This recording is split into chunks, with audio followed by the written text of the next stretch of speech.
Warren Buffett, जो कि अपनी कंपनी बर्कशायर हाथवे के थ्रू एप्पल कंपनी के टोटल 5.5% के शेयर होल्ड करते हैं, वो भी आज तक सैमसंग का एक सिंपल फ्लिप फोन यूज करते हैं जो कि अराउंड $20 का है। इनफैक्ट जब आईफोन 10 लॉन्च हुआ था तब एप्पल ने उन्हें एक आईफोन X गिफ्ट भी करा था, बट उन्होंने वो आज तक यूज ही नहीं करा, सिंपली बिकॉज वो कहते हैं उन्हें आईफोन यूज करने की कभी जरूरत ही महसूस नहीं हुई। उसके बिना भी सैमसंग के एक छोटे से फोन से उनका काम बहुत ही सही चल रहा है। इमेजिन एक बिलियनियर पर्सन आज के टाइम पर एक $20 का फोन यूज करता है और उनकी एक एक्सट्रीम वेल्थ का यही एक रीजन भी है, वो अपनी जरूरतों के हिसाब से जीते हैं। हम सब ने ये लाइन कई बार सुनी होगी, मनी डजंट बाय हैप्पीनेस। पैसा हमें खुश नहीं रख सकता।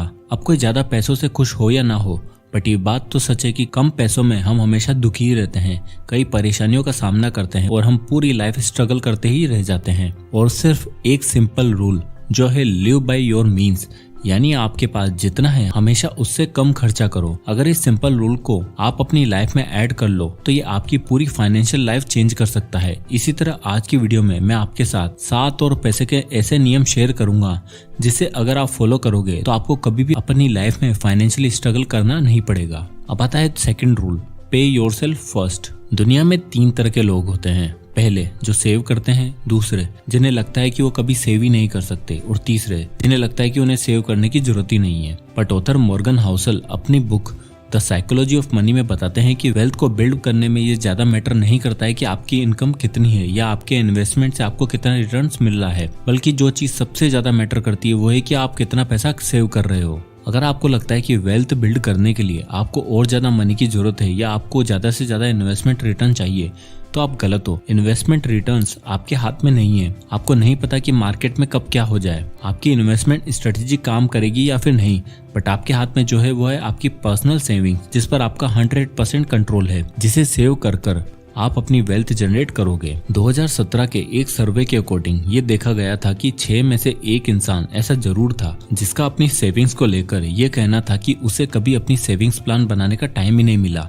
इनफैक्ट कई बार लोग चाहते भी हैं कि वो सेव करें, बट हर महीने उनके कुछ अनएक्सपेक्टेड खर्चे आ जाते हैं जिसमें उनका सारा पैसा चला जाता है और आखिर में उनके पास कुछ भी नहीं बचता। इसलिए सेविंग्स का सबसे इम्पोर्टेंट रूल यही है कि सारे खर्चों से पहले खुद को पे करो, यानी सबसे पहले सेव करो, उसके बाद अपने खर्चे पूरे करो। अब आप ये सुनकर ये कह रहे होंगे कि हाँ हमें ये बात पहले से ही पता है, इसमें नया क्या है। बट आप खुद से पूछो कि आप सही तरीके से अपने पैसों को सेव कर पा रहे हो या फिर आपके पास हर महीने सेविंग्स ना करने के नए नए एक्सक्यूज आ जाते हैं। अब आता है rule number 3, avoid debt at all cost. US department of labour ने एज 28 से 40 तक के 7,900 सिटीजन्स पर एक रिसर्च करी थी, जिसमें ये पता चला कि जो लोग हाई क्रेडिट कार्ड डेट में थे उनका स्ट्रेस ओवर द टाइम उनकी फिजिकल हेल्थ पर बहुत ही इफेक्ट कर रहा था, जिससे उन्हें अपनी डेली एक्टिविटीज में नॉर्मली ज्यादा जॉइंट पेन और स्टिफनेस फील हो रही थी। इसलिए आपको कभी भी अपने क्रेडिट कार्ड में डेट नहीं रखना चाहिए, क्योंकि आपको पता भी नहीं चलता और उस पर इंटरेस्ट लगकर वो अमाउंट बढ़ता ही जाता है। आप फाइनेंशियल फ्रीडम की जर्नी शुरू करने के लिए सबसे पहले आपको एक चीज करनी है, वो है अपने सारे डेट को क्लियर करो, यानी अपने सारे उधार को चुका दो। फाइनेंस का सबसे बेसिक रूल है कि अगर आपके पास किसी भी तरह का डेट है तो आप कभी भी अपनी सेविंग्स की जर्नी को स्टार्ट नहीं कर सकते हो। और काफी लोग अपने बहुत सारे डेट के साथ ही लॉन्ग टर्म इन्वेस्टमेंट स्टार्ट कर देते हैं, जहां वो अपने डेट भी पे कर रहे होते हैं, साथ ही साथ थोड़ी बहुत इन्वेस्टमेंट भी कर रहे होते हैं। इससे होता ये है कि आपके फाइनेंशियली फ्री होने का प्रोसेस बहुत ही स्लो हो जाता है। इसलिए सबसे बेटर आप सबसे पहले अपने सारे छोटे मोटे डेट क्लियर कर दो, जैसे ये मोबाइल फोन, लैपटॉप की EMI, आपकी कार का लोन और भी किसी के लिए लिया हुआ कुछ लोन हो तो उन सबको जल्दी से जल्दी क्लियर करने की कोशिश करो। हाँ, कुछ बड़ा अमाउंट जैसे होम लोन एक्सेट्रा उस पे आप एकदम से पे नहीं कर सकते हो तो वो एक्सेप्शन है। इसलिए सेविंग करने से पहले उन पैसों से अपने सारे डेट को क्लियर करो, क्योंकि अगर आपके पास किसी तरह का उधार है और आप अपने लिए पैसा सेव कर रहे हो तो वो पैसा आपका नहीं है, क्योंकि एक ना एक दिन वो उधार आपको चुकाना ही है।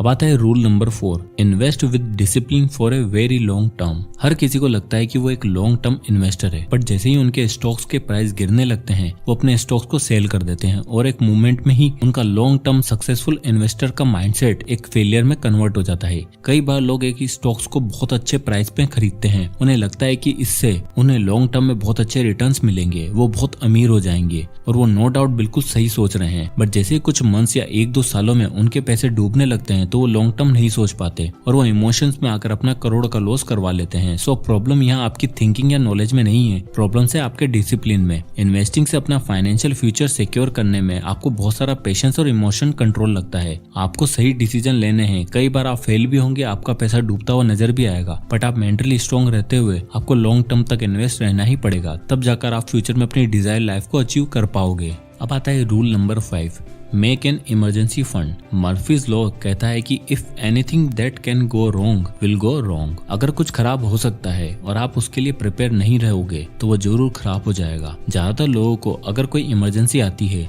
जहाँ उन्हें पैसों की रिक्वायरमेंट होती है तो वो या तो अपने क्रेडिट कार्ड का यूज कर लेते हैं या फिर अपनी नेक्स्ट सैलरी पर डिपेंड हो जाते हैं, जहाँ वो ये सोचते हैं कि कुछ भी खराब हो जाए तो वो उसे नेक्स्ट मंथ सही करा लेंगे या उसकी EMI बनवा लेंगे। बट ज्यादातर लोग ये नहीं सोचते अगर उनका ये इनकम सोर्स ही खत्म हो जाए तो वो क्या करेंगे, क्योंकि ज्यादातर लोग अपनी जॉब से मिलने वाली सैलरी पर ही डिपेंडेंट है। उनकी जॉब ही उनका मेन सोर्स ऑफ इनकम होता है। इसलिए अगर उनकी main source of income he dead हो जाए, किसी रीजन से उनकी जॉब चली जाए, जैसे कि हमने कोविड टाइम में देखा था, तो अब वो इस लॉस को कवर करने के लिए किस इनकम पर डिपेंड रहेंगे। वेल, इसका सोल्यूशन देते हुए ऑथर केरी सीगल कहते हैं, if we want to feel better about our finance today, we should spend more time thinking about how we are gonna pay for tomorrow। जिसके लिए हमें एक इमरजेंसी फंड क्रिएट करके रखना बहुत ही जरूरी है, जहां आप उन पैसों को जमा करके रखो जो आपका main source of income lost हो जाने के बाद भी एक बैकअप प्लान की तरह काम करे, जिससे कि अगर आपके कभी लॉस भी हो जाए तो जब तक आपको न्यू जॉब नहीं मिल जाती है तब तक के लिए आपके पास सर्वाइव करने के लिए पैसे हों। जिससे क्रिएट करने के लिए आपको अपने मंथली एक्सपेंसेस को कैलकुलेट करना है, उसे 12 से मल्टीप्लाई करके उस अमाउंट को साइड में रख देना है। फॉर एग्जाम्पल, मान लो आपके मंथली एक्सपेंसेस 20,000 है तो आपको एटलीस्ट 2,40,000 सेव करके साइड में रख देना चाहिए, जो आपका इमरजेंसी फंड होगा। जिससे आपकी जॉब भी चली जाए या इनकम आना बंद हो जाए तो आप एटलीस्ट 12 महीने तक तो बिना किसी प्रॉब्लम के सर्वाइव कर पाओ। अब आता है rule number 6, don't work for money. जब रॉबर्ट कियोसाकी 9 साल के थे और जब वो अपने रिच डैड से फाइनेंशियल एजुकेशन लेने गए तो उनके रिच डैड ने उनसे कहा, ओके, तुम मनी के बारे में सीखना चाहते हो ना, ठीक है, तुम्हें अब मेरे लिए काम करोगे और बदले में मैं तुम्हें फाइनेंशियल एजुकेशन दूंगा। रॉबर्ट ने ये सुनकर हाँ कर दी। रॉबर्ट हर वीक जाकर एक शॉप में सफाई करते थे, जिस शॉप में उनके रिच फादर ओन करते थे। बहुत टाइम बीत गया, वो काम करते गए, बट उनके रिच डैड ने उन्हें कुछ नहीं सिखाया। और जब रॉबर्ट एक दिन गुस्से में अपने रिच डैड के पास गए और कहने लगे, मैं आपसे सीखने आया था कि रिच कैसे बनना है और मैं इतने टाइम से सिर्फ काम ही करे जा रहा हूँ, आपने मुझे कुछ पे भी नहीं किया जिससे मैं एटलीस्ट कोई कॉमिक बुक ही खरीद पाऊँ। उनके डैड ने स्माइल करते हुए कहा, यही है तुम्हारा पहला लेसन। जिस मोमेंट में तुम्हें तुम्हारे टाइम के बदले पे करने लग जाऊंगा, तुम एक एम्प्लॉय की तरह सोचने लग जाओगे। और अमीर लोग कभी पैसों के लिए काम नहीं करते, वो बस सीखते हैं और पैसा उनके लिए काम करता है। इसलिए अपनी एक ओनर मेंटेलिटी डेवलप करो। कभी भी ज्यादा पैसे के लालच में ज्यादा काम मत करो। कभी भी एक सिंगल सोर्स ऑफ इनकम पर डिपेंड भी मत रहो और अपने पैसे को काम पर लगाओ। अगर आप किसी भी अमीर आदमी को देखो तो उसके पास हमेशा मल्टीपल सोर्स ऑफ इनकम होती है। उसके पास कई सारे एसेट्स होते हैं जहाँ से उसे पैसा मिलता रहता है, और एक गरीब इंसान के पास हमेशा एक ही सोर्स ऑफ इनकम होती है। इसलिए अमीर और अमीर होता जाता है क्योंकि वो अपने पैसों को काम पर लगाता रहता है, नए नए इनकम सोर्स बिल्ड करता रहता है। वहीं एक गरीब इंसान हमेशा अपनी सिंगल सोर्स ऑफ इनकम पर ही डिपेंड रहता है। रूल नंबर 7, प्रायोरिटाइज इन रिवर्स। दोस्तों, हम लोग हमेशा नेक्स्ट बिग थिंग को चेज करते हैं। हमें अगली क्या चीज खरीदनी है, नेक्स्ट कहाँ घूमने जाना है, क्या करना है, हम हमेशा इस पर फोकस करते हैं, जबकि हमें उसका उल्टा करना चाहिए। जो हमारा लॉन्ग टर्म गोल है उस पर हमारा सबसे ज्यादा फोकस होना चाहिए। जैसे रिटायरमेंट आपके लिए सबसे लास्ट स्टेज है, बट ये आपकी नंबर 1 प्रायोरिटी होनी चाहिए। एक घर खरीदना, एक गाड़ी खरीदना आपके लिए ऑप्शन हो सकता है, बट रिटायरमेंट के लिए आपके पास कोई ऑप्शन नहीं है। एक टाइम आएगा जब आप काम नहीं कर पाओगे, उस टाइम के लिए आपके पास अगर सही पैसा नहीं हुआ तो आप बहुत बड़ी मुसीबत में फंस सकते हो। इसलिए जो आपके लास्ट गोल्स हैं उन पे सबसे पहले काम करो। ये डिपेंड नहीं करता कि आप कितना कमाते हो, आपकी एज क्या है। आपको ये बात समझना बहुत ही जरूरी है कि आप अपने रिटायरमेंट के लिए काम कर रहे हो और आपका गोल है कि आप जल्दी से जल्दी रिटायर हो पाओ। इसलिए आपको जितना जल्दी हो सके उतना जल्दी अपने रिटायरमेंट फंड क्रिएट कर देना चाहिए। और रिटायरमेंट फंड क्रिएट करने का ये मतलब नहीं है कि आप सेविंग्स अकाउंट में ये पैसे रखने लग जाओ, बल्कि इस पैसों को इन्वेस्ट करो, वो भी किसी ऐसी जगह जहाँ रिस्क कम हो और जिससे आप लॉन्ग टर्म तक के लिए होल्ड कर पाओ। चाहे कुछ भी हो जाए, इस पैसों को आप कभी भी टच नहीं करोगे। इसलिए नेक्स्ट टाइम आप कोई भी नया फोन लेने की सोचो या फिर कोई नया खर्चा करने की सोचो, उससे पहले इसे रिवर्स करके अपने लॉन्ग टर्म गोल को देखो।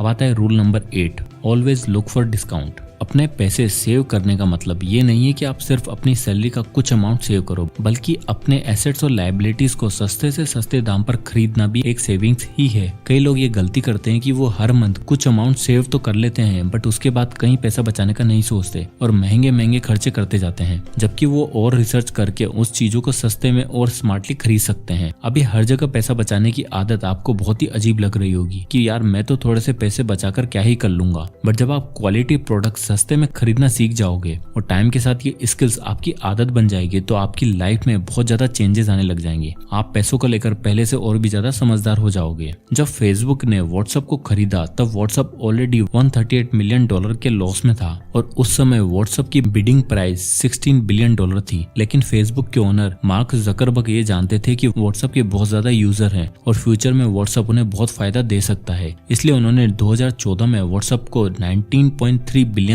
में खरीद लिया। जिस टाइम व्हाट्सएप पर सिर्फ 500 मिलियन यूजर्स ही थे और आज व्हाट्सएप के टोटल 2 बिलियन यूजर्स हैं। इस डील के 6 साल बाद व्हाट्सएप का ईयर 2020 का total yearly revenue around $5.5 billion था। और इसी तरह जब स्टॉक मार्केट क्रैशेस में ज्यादातर बिजनेस डिस्काउंट पर मिल रहे होते हैं, उनके स्टॉक प्राइस अपनी रियल वैल्यू से कम हो जाते हैं, तो हमें हमेशा उस अपॉर्चुनिटी की तलाश में रहना चाहिए जहां आपको एक अच्छा बिजनेस या कोई बड़ा शेयर प्राइस या आपके काम की कोई भी चीज, एक अच्छा एसेट्स आपको बहुत हेवी डिस्काउंट पर मिल रही होती है, तो आपको उसे उस टाइम खरीद लेना चाहिए। तो दोस्तों ये थे पैसे के 8 रूल्स, जिन्हें आप अगर सही ढंग से अपनी लाइफ में यूज करो तो आप भी एक डिजायरेबल लाइफ निकाल सकते हो। सो आपकी वीडियो आपको पसंद आया होगा तो इसे लाइक करो, ज्यादा से लोगों तक शेयर करें। और अगर आप इसी तरह के वीडियोस देखना चाहते हैं तो हमारे चैनल को सब्सक्राइब करना ना भूलें। मैं इसी तरह के वीडियोस लाता रहता हूँ। और अगर आप किसी भी बुक या टॉपिक पर वीडियो चाहते हैं तो हमें कमेंट करके जरूर बताइएगा, मैं उस पर वीडियो बनाने की पूरी कोशिश करूंगा। तो मिलते हैं नेक्स्ट वीडियो में, तब तक के लिए जय हिंद।